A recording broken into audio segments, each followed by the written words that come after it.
Hey there, guys. Hey, so it's Tammy and Wanda. Your Oh, buddies. yeah. And you know who each other is. You know who you are, listener.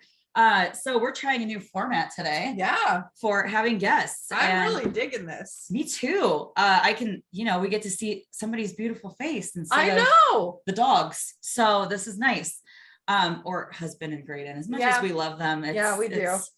It's nice to see new people. It is. It's very nice to see new faces. So we're going to introduce our guest that we were trying to have on last month, but we finally got time to get on, which is awesome.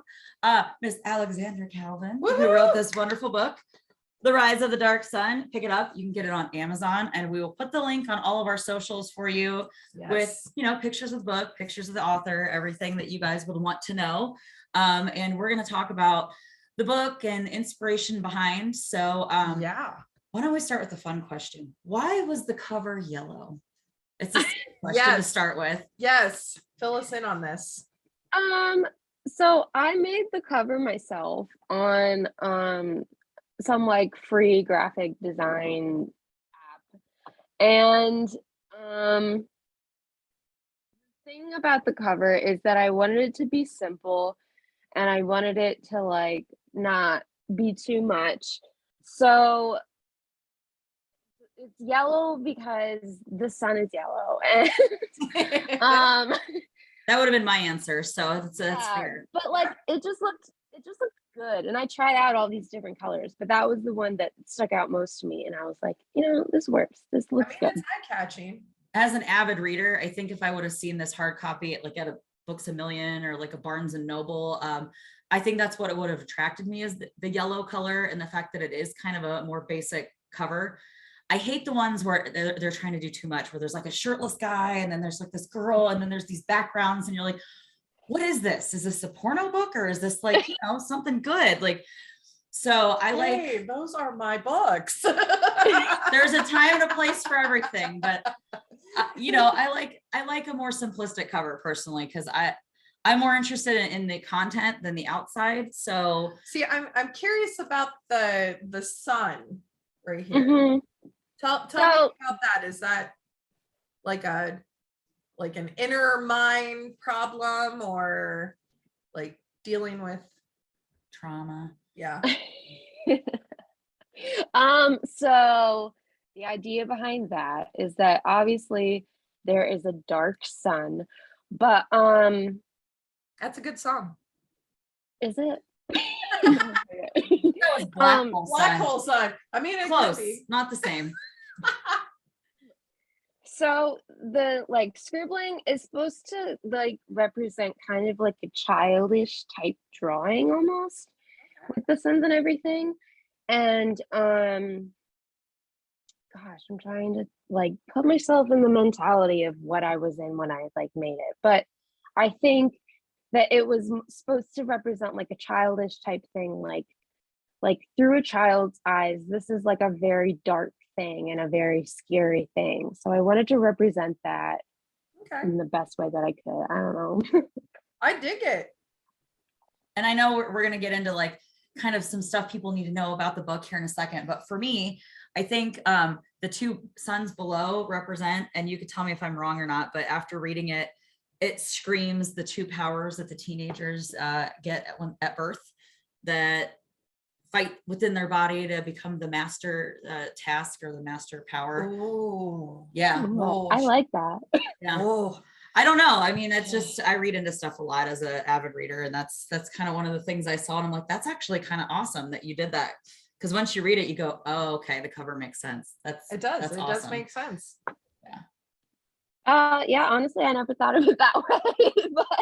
but yeah, that like makes sense, and that's a way better thing than what I would have come up with. Imaginary. I have a huge imagination, and I would love to have the talent and honestly the time to write a book. And the fact that you got to live my dream, I'm living vicariously through you in this conversation, because this is super fun for me. So when writing a book, I guess my biggest question is, how do you make the time? Because I know a lot of people in the writing world are like, you just got to sit down and do it, which is cool and everything. But when you work or you're going to school or both, how do you make the time to sit down and just let your brain Honestly, I Piece of have no paper. time to even read a book, let alone write a book. Yeah.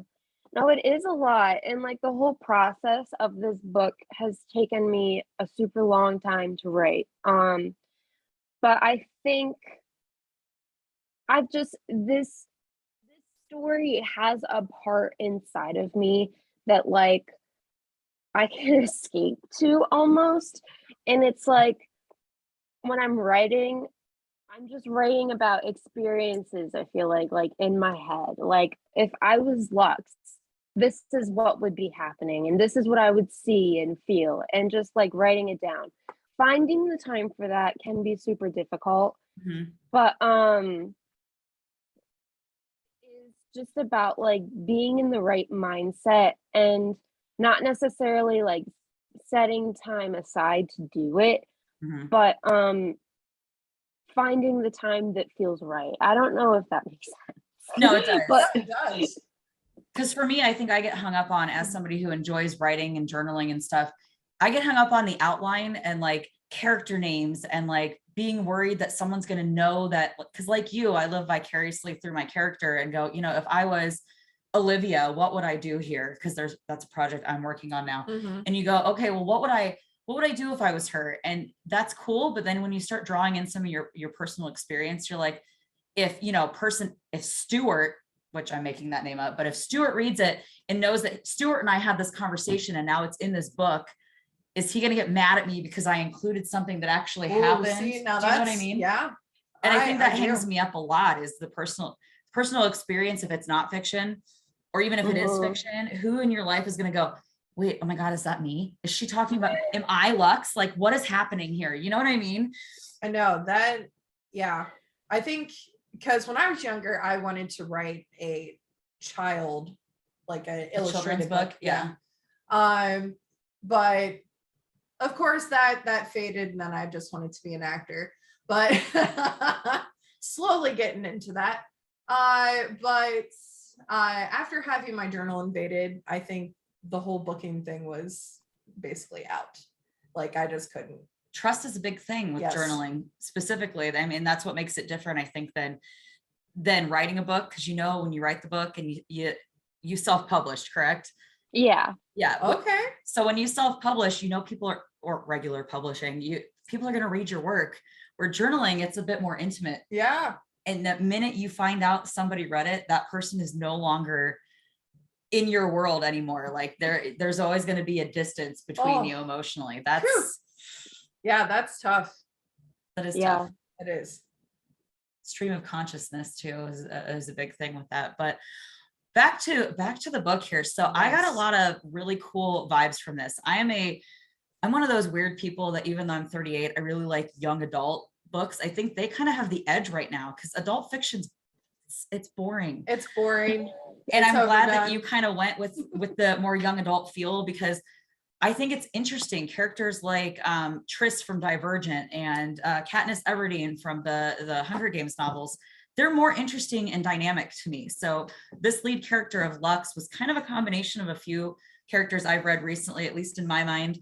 And it made her so interesting, like I couldn't put the book down. So and every time I tried, I'm like, I would have a dream about what would happen. And, you know, what did I think was going to happen on the next 10 pages to her? But for our readers' sake, and I know we kind of talked about this to fill Wanda in a little bit more on some of the story. Yes. What are some main things people can't miss that when you're reading it, like are really important for them to pay attention to? I really try to put emphasis on the uniqueness of each character and like what their powers do and like how their powers are representative of like who they are. Like for example, Ava, she has the power to heal, but she also has the power to hurt people. And it's like an inner conflict, but it's like also like just her nature. Like she's a giving person. She's very sweet and kind and selfless and like someone who has the power to heal. You could totally understand that's the type of person that she is. But with the power to hurt people, that's like a conflict that she struggles with, which emphasizes that she's not perfect. Mhm. And I feel like I designed these powers with these characters specifically to shape them and to help them grow. But I don't know how intentional that was when I started writing it a long time ago. I think that when I first started writing it, I was like, oh, that power seems cool. Or um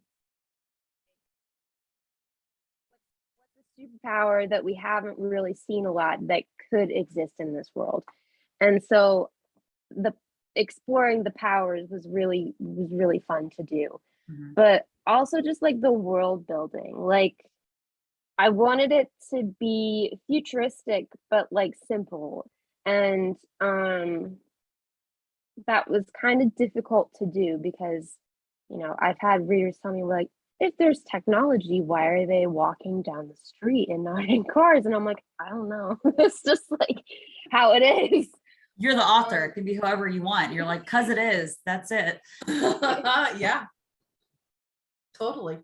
Just like the relationships that Lux forms with the other characters, because I feel like Lux she can be very closed off from people, and her developing those relationships with people, that's meaningful. So I don't know if that really answered your question. No, that's okay. No, it was a good answer. Hey, it's good. So I felt like there was also this really great character. It's not a flaw necessarily in her, but like what I really enjoyed about her character is there's always like a few love stories in every book, and whether that's a maternal love or in this case sibling love. I thought her relationship with her brother was really refreshing. Now I don't know if it's because I don't like my own brother, that was kind of like another living vicariously through her moment. Yeah. But it was like, you see their relationship and it's almost the strongest bond in the whole story. And they're very close with their parents, which I thought it's pretty rare, I think, in today's society to see That teenagers actually want to talk to their parents. And oh yeah. And there's a tragicness to her dad, which I won't ruin for those of you that should go out and buy it and read it because it's awesome. There are no spoilers here. No spoilers, spoiler free today. But I also kind of liked that she was such a good friend, I think, and I names are eluding me, so you can correct me at any point. But her best friend, she was just they're just soul sisters. And I thought that was also really refreshing to read about. And then of course, in every good young adult book, you've got a love triangle going on a little bit. That's just how they work, to keep the teenage girls interested. Keep the dream alive, guys. So there was the good friend that has liked her from afar the whole time. And then there's the friend. And of course, is it him that's psychic or her? Because one of the two of them is, and I'm having a brain fart. Psychic? Like, what do you mean? That's okay. So we're going to say that they just kind of know that he likes her and she's kind of aware of it, but it's more of a comfort thing for her that she doesn't mention it. Yeah. And it's interesting to see that relationship play out. And then this like cute new guy comes into the picture about midway through and you're like, who is this dude? Oh, snap, crackle, and pop. Yeah. And how that whole thing rolls out was so delightfully messed up that I was like, since we're friends, I was so proud of you. I was like, I don't think I could have pulled off a messed up twist like that. And again, no spoilers, so we're not going to say what happened, but you go, oh. And then you shortly after the twist end the book. And I remember texting you going, what happens? I have to know what happens. And that's the mark, I think, of a great novel. Yeah. Yeah. And do we have a sequel that is going to be coming soon? Yes, I have been working on it for a while, unfortunately, because I kind of lost my train of thought and I need to reread the first book and then go through the whole process of like what's happening next, because I have like 5 chapters written of the second book or something like that. So there is definitely going to be a sequel. I just haven't written in it in a while. I need to get on that, but it's coming, I promise. Hey, it's okay. Even the greatest writers always get off the writing train for a little bit. As long as you don't wait 20 years and you keep telling the readers every year you're going to come out with it, George R.R. Martin, and then you never come out with it, we're okay with you. That's fine. That's a direct call out, because when you read 5 amazing novels in a row and then it's been 20 years and he's just like, next year, and his lack He's of been writing saying that for years. ruined the end of your favorite TV show, you get a little salty. So, it's just one of those things. Quite salty. So here is my awesome question, since I love acting so much. Who would be your leads in this if it became a movie or a TV series? Oh, like what famous actors you would cast? Oh, I like that question. I know, right? Because every turns into a great show or movie. Movie. I definitely have thought about this, so I'm not even gonna pretend like, oh, I don't know. There's this actress, I think she's like 18. Choosing younger actors was very important to me when fan casting because they're kids. Mm-hmm. There's this actress named Melina Wiseman who is so gorgeous, and every time I see her, I'm like, that's Lux. Like, that's just like who I think of. So that's definitely who I would cast as Lux. Characters I honestly haven't thought of as much. I think Zachariah, I would cast Rudy Ponco. I don't know if you know any of these people, maybe. That's all right. We got Google. Yeah. Yeah, Melina Wiseman was in a series of unfortunate events when she was younger.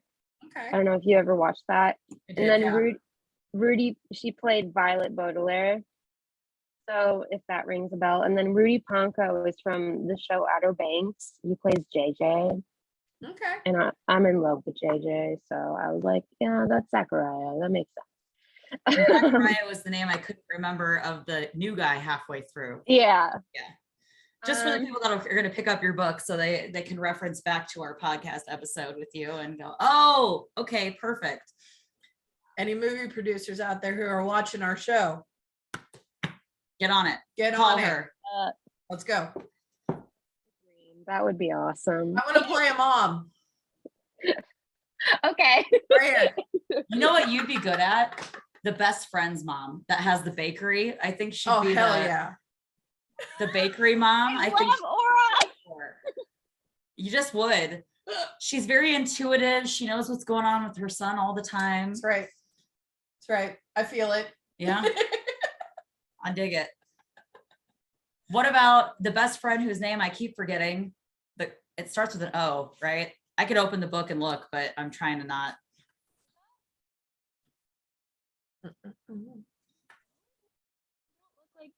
You don't look like you're convinced by that. No, you cut out a little bit when you said it. That's why. Oh, sorry. Ava. That's the female best friend. The male one with the mom. Oh, really? Yeah.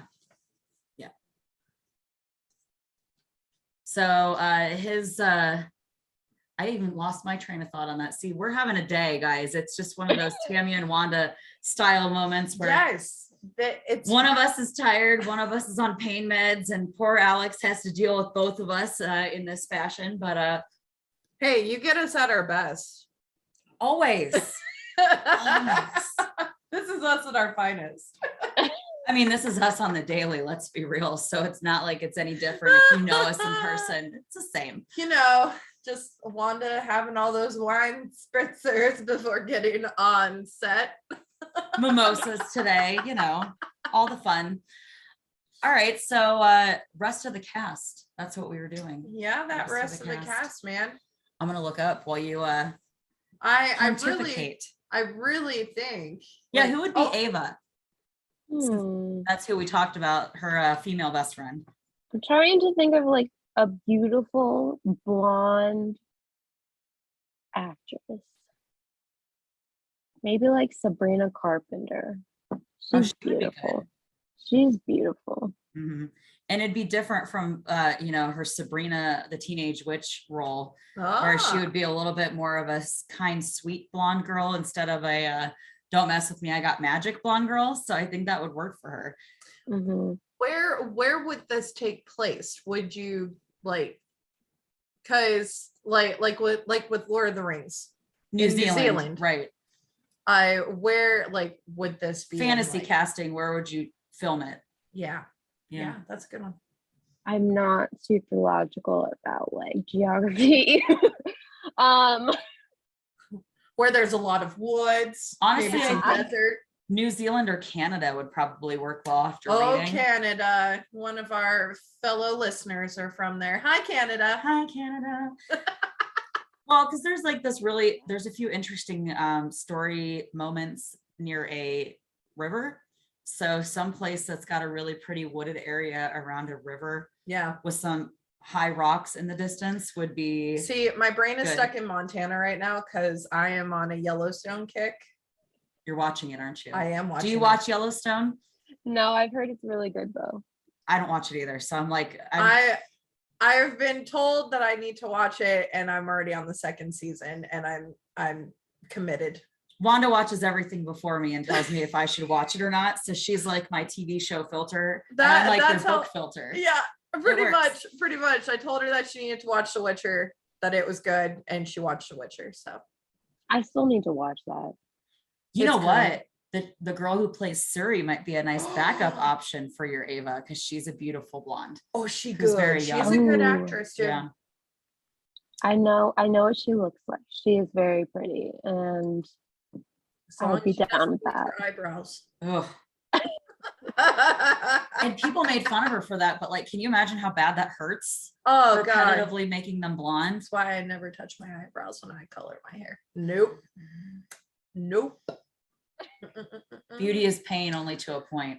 Yeah. So speaking of beautiful, so the person who thinks that Lux is the most beautiful in this book, I think, is Burnley, the male best friend, since Alex answered that for me.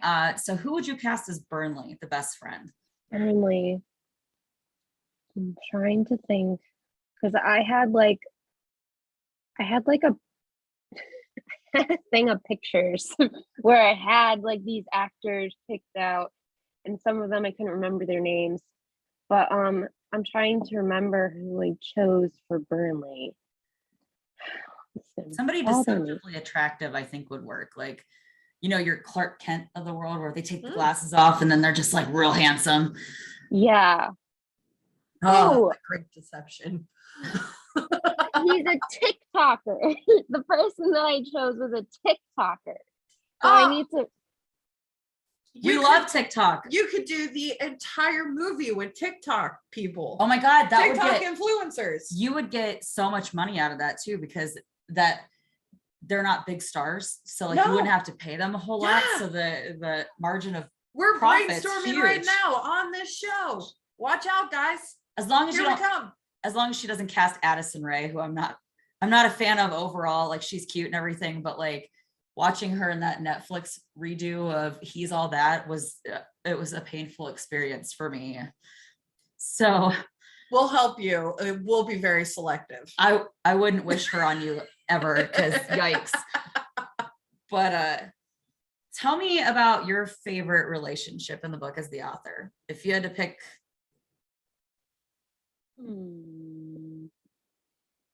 I think I agree with you that I love the relationship between Lux and her brother. Because he kind of just gives off this vibe in the beginning that he just like doesn't give a shit about anything. And it's very obvious that he cares about her and he cares about keeping her safe.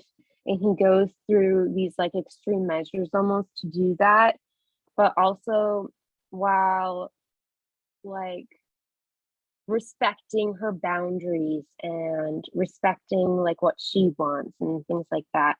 And I don't have an older brother, so I don't really know where that came from.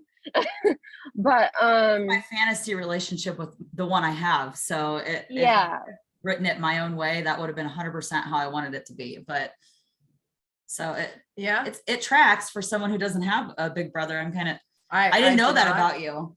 Do we have any siblings? Because I forget this information. I have an older sister, which I love to death, Mhm. and we're very close. I live with her. So,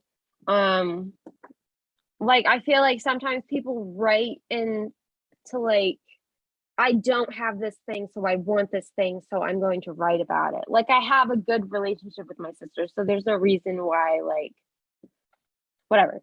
And then I have gender, that's all. Yeah, yeah, that's what it sounds like. Yeah. You just changed it. brother. It's like Hamilton. Brother who just I have a little sister, yeah. a little brother. I mean, you know. Yeah.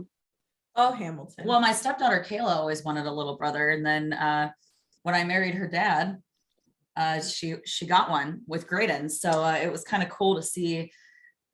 Sometimes you get what you wish for, but you know, it's one of those. I did not, and I asked for it to be taken back. It didn't happen. You tried though. You're like, I thought that it needed to go back to the baby store, and that did not happen. That's the mind of a 4-year-old. That's awesome. I think the biggest boundary respecting in the book, though, coming full circle from her brother is, and we're not going to say why they're in a cabin because spoilers, but at one point they're in this cabin all together in this group of kids, and in that moment she's like, I need space, and so he lets her have the space, and you go, whoa.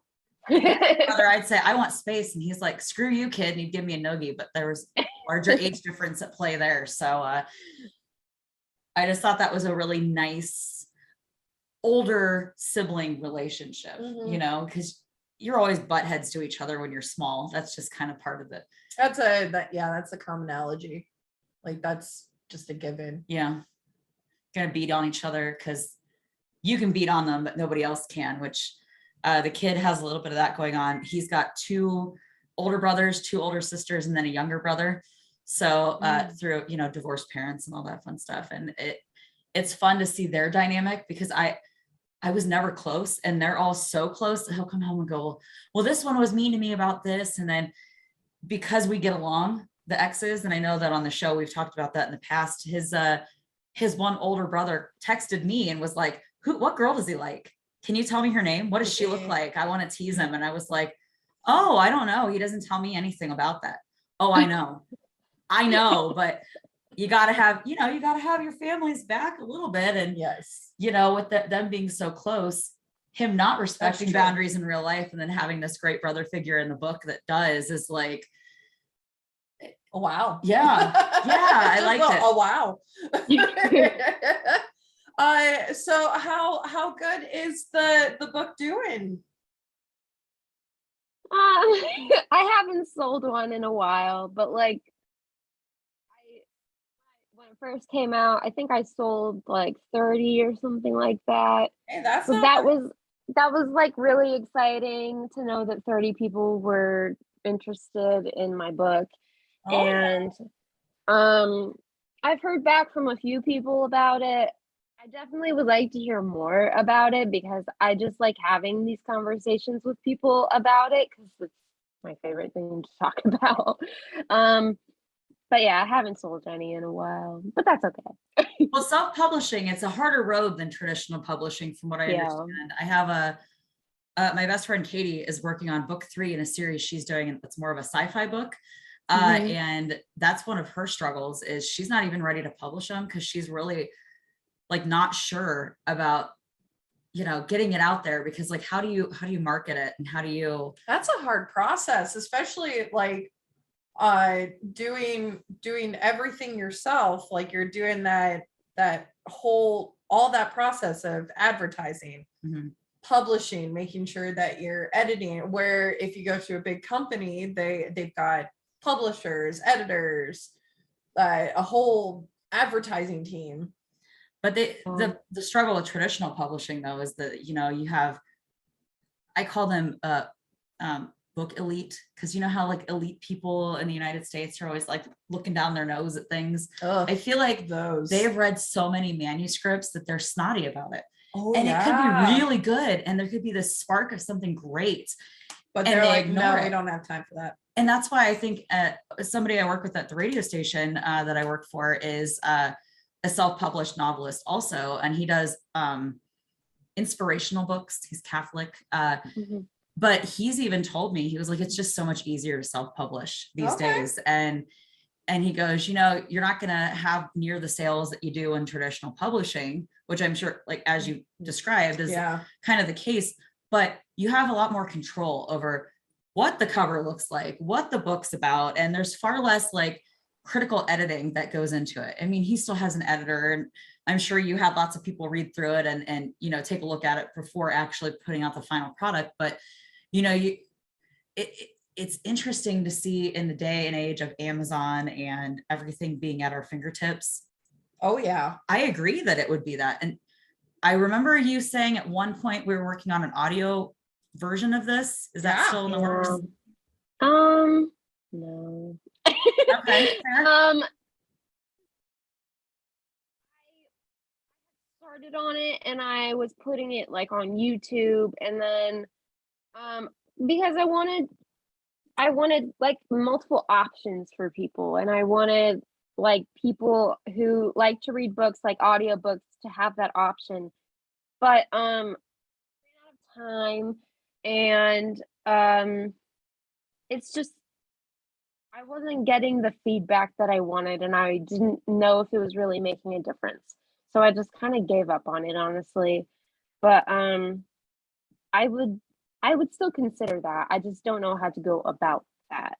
Well, we'll be your ghost audio. We'll just come up with this brilliant name, like some type of like, I don't know. That should be our next career, voiceovers for audiobooks. I figured it out. See, but we need to come up with like a catchy name that's very similar to like Benedict Cumberbatch, and they're just like, oh my God, it's Benedict who's reading this, blah, blah, blah. And then it's not. It's not, but they're just like, oh, okay, but I can still get in on this. I can still get this. And by then they're already hooked before they even realize it's not him. Absolutely. I like it. Yeah, you just got to know how to sell it. Honestly, I've tried audiobooks, and I don't know if it's just because I am a book elite. I'm going to put myself in that category that I need something tangible. I like having this book in front of me, and I like being able to lay in bed and just like read with a tangible item. But there are a lot of people at home. That's how it is. I know that it is very hard for me to sit down and really crack open a book. I really like doing that, but it's really hard. So I have ebooks on my phone, so I can take it wherever I can go. It's in the palm of my hand.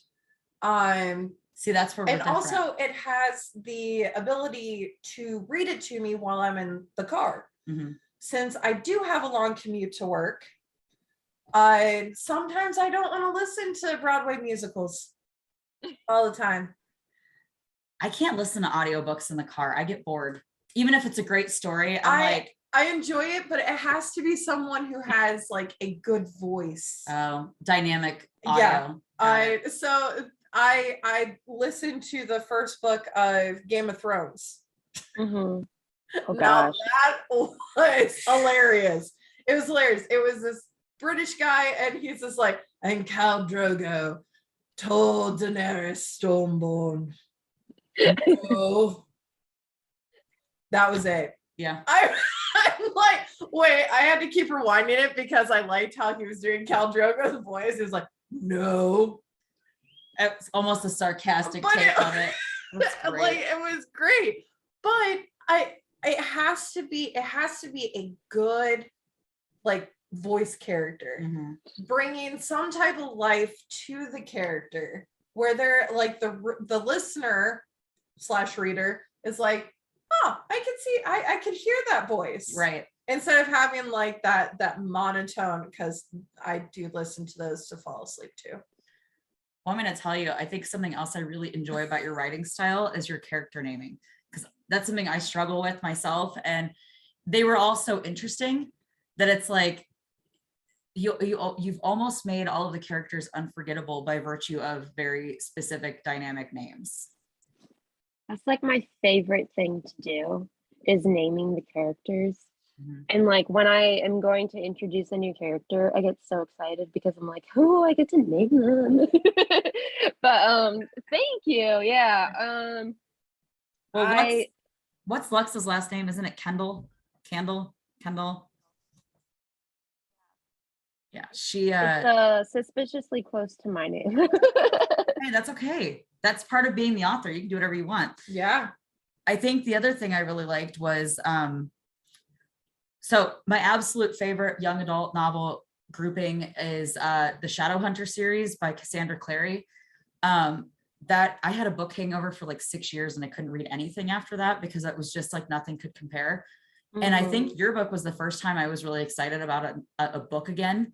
Like, cause I've read a few things here and there and I'm like, you're trying a few genres, trying to get cause I used to read like 7 books a week. Okay. So like I'm an addict and I have a very large problem with shoes and books. If these doors behind me were open, you would see I have like shelves and shelves and shelves of books. And I like to share them, but I guess going back to the original point is what Cassandra Clary does well is I think what you've done well here is you've really grasped an original story that's similar enough to other young adult things so that you've got like a genre of predisposed readers. So the people that like Divergent and Hunger Games, and in this case, Shadowhunters, can go, I need something else with the bad guy, that there's a feminine hero I can get behind with interesting names. And I think that's something Cassandra Clary does well too, is she gives you a brand new genre. So like they're Nephilim, which is a part angel, part human, that defend Earth from like demons, and they have to do these charms on their skin. Never read anything like that before. And I think that's the same feeling I got reading your book, where it was like, I've never read anything about, and I'm going to mess it up because you know how I am, Mesmerics. I was like, who are these people? And why are they after all these kids? And you go, what's their problem? And then they have the whole element, which again, no spoilers, with the dark sun rising and the ramifications of that happening. And I was like, I have to keep reading this. I have to know what's going on. And I think that dear listeners, you have to, if you like this genre. It's building my curiosity. Well, you're going to borrow it after today's episode. Yes. So I will even thank put you. it through my audiobook generator and listen to it on the way to work. Can you record that and then send it to Alex and then she can just post that? Oh, I'm just saying, way to cut a corner for you and get that audiobook. You know? well, they have this cool app. They have this cool app that you can scan the pages and it'll read it for you. It's pretty cool. That is cool. Yeah.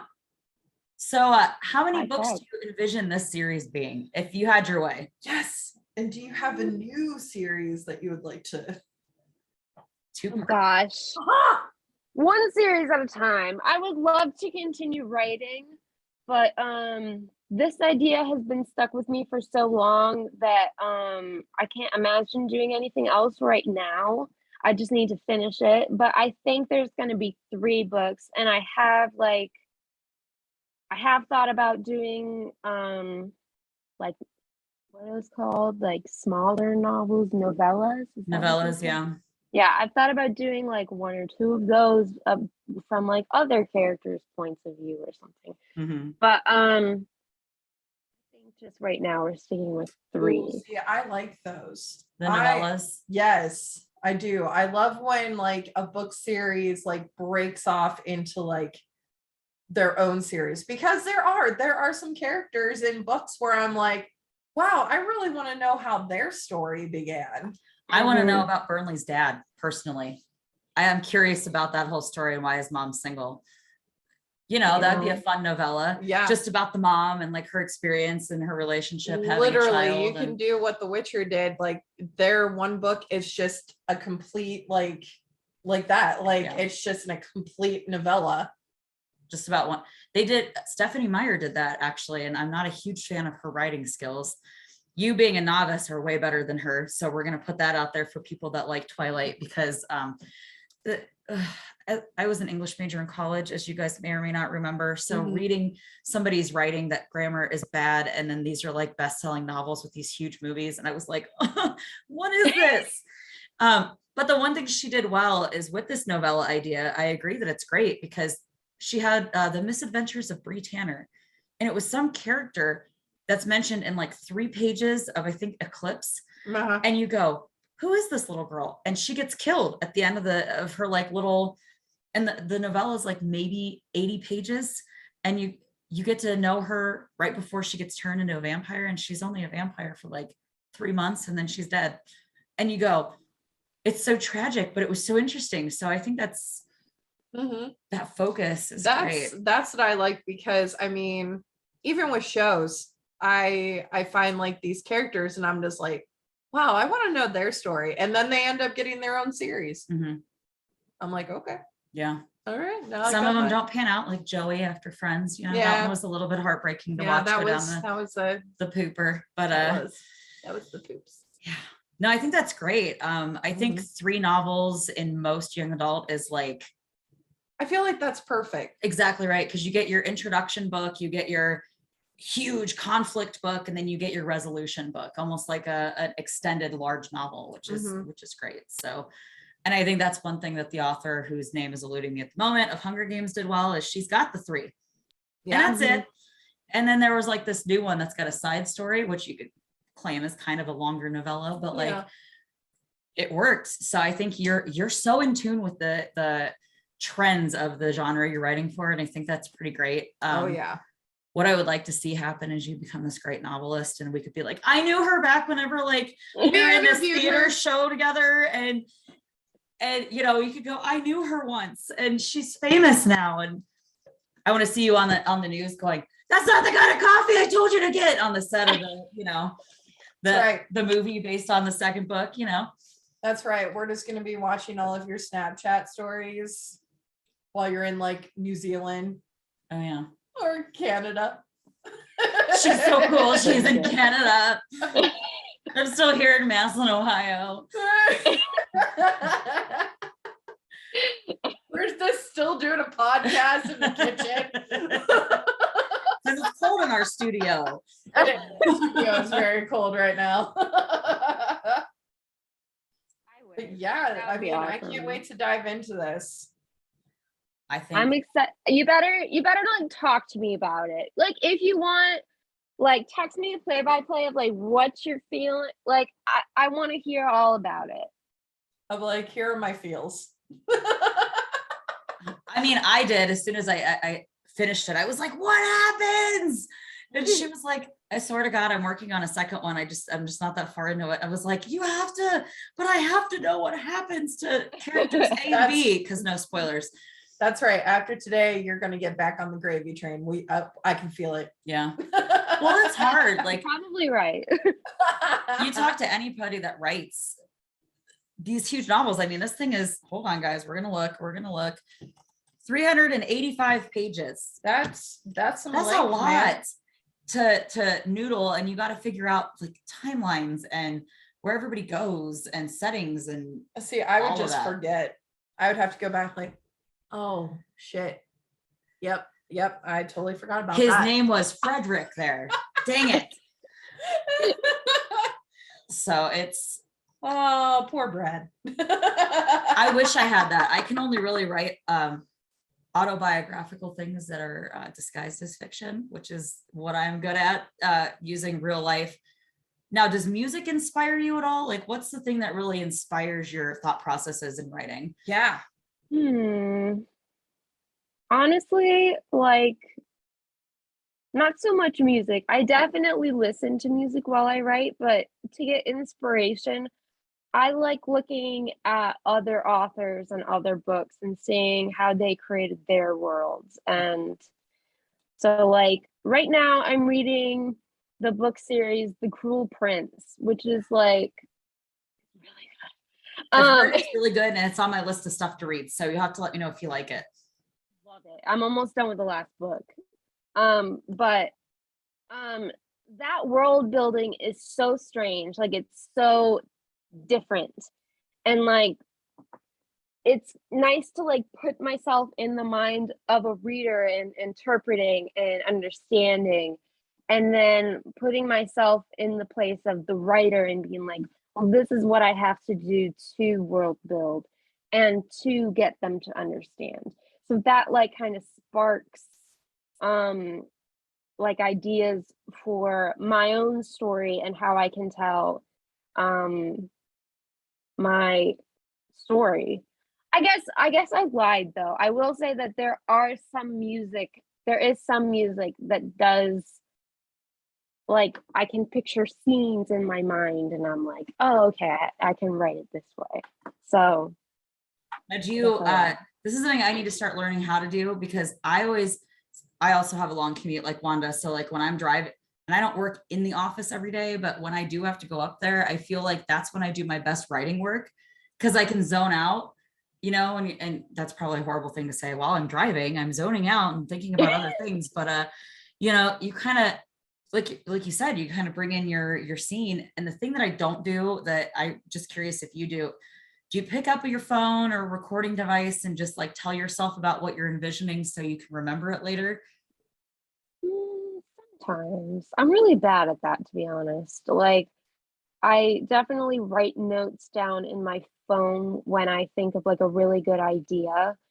But oftentimes I'll look back at my notes and be like, what the hell was I thinking? So yeah, I do that. I'm awful at it too, because I'll have this great idea and I'm like halfway to work and I'm like, I love this idea. This is gonna translate so well in book B, because as a writer, you've always got like 3 projects sitting in queue, and you go, that one would really work well for that.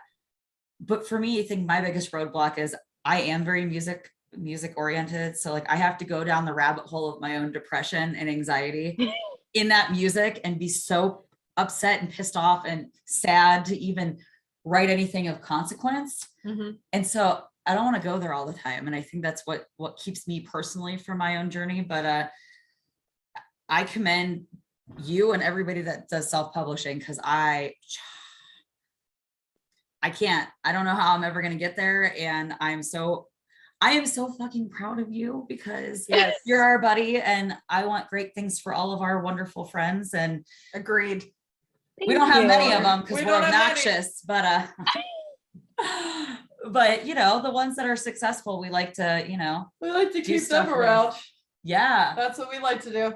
So for those of you that don't know us personally, how we met Dear Alex was we were in a show called Breaking Protocol 851, which was a sci-fi thriller play, which Alex was our lead and I got to co-direct, and I played her opposite as a druid. Yeah. And I was Elvis, an Elvis robot specifically, which was super weird, but it was fun. It was a bizarre way to make new friends, but we did. And we did.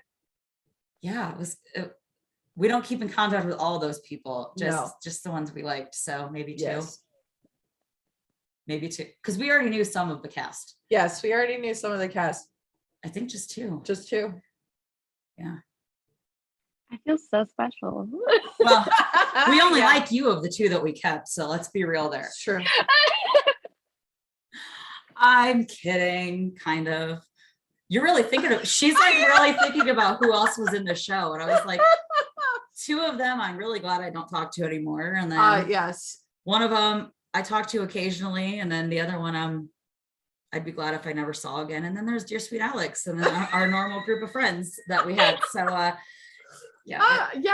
I'm over here reliving it. Did any of your characters come from anybody that you know personally other than yourself? If Lux is you in some of those scenarios? Yes, that Lux is definitely me. First wrote the book, which was when I was in high school. I think Zachariah was based on someone that like I had a crush on or something. But when I wrote it the second time, that was just not, I was like, okay, we're gonna separate that. And I just knew then. Yeah. So really, I think Ava is she's based on the best friend that I wish I had. So but no, I think that's one thing all 3 of us have in common is we're not, you always go, I wish I had that one best friend. And then you go, but at least for me, I started going, I don't have anybody I could call when I'm upset. And then I met these jokesters that we do, you know, stuff with, the four of us. Yeah. For our normal listeners who know who the four is. And then it was like, oh, wait, I don't reach out enough. Maybe this is my fault. You know what I mean? And so I think that's what draws us theater people together is we're so dramatic. We think we have nobody, but you know, you have us. You're stuck with forever. Yeah. I'm really bad at reaching out too, so I completely understand. And that's one of those things you don't realize till you get older. Because really, out of the four of us, you and I are the one that really we see each other the most. Because of and honestly, Katie's the one that lives the closest to me of the four of us. She lives like 3 miles from here, 2 miles in between our houses. So and you work with the other one. I do still see me more. Yep. So oh my god. It's fun. Oh, adult friendships. Nobody has time. Yeah. You know? Well, that's why we live in books. You find your best friend in books, and then you know what you want, you know, at that point. All of us have a hidden belle in all of us. Maybe not all of us. I met some girls that could use a book. We won't go there today. Not today. That's a different episode, guys. Well, before we wrap up, I'm gonna promise everybody we're gonna put a link of the Amazon page to order the book because you all should get it because it's awesome. I'm also gonna post since we're all three smarties on the call today, somebody who broke my brain. And I'm pretty sure I sent it to both of you before this call about 3 days ago, some girl that didn't know where her hair came from. And it hurt my brain. So since our listeners like funny stuff, we're going to post that on the socials as well for you guys to enjoy. Since we had kind of a more intellectual episode today. I know, that's very strange for us. That's okay. It was fun. It was different. Next week, same great sarcasm and curse words, same great channel. But is there anything that we didn't cover that you would want the listeners to know about your book? Yes. Yes.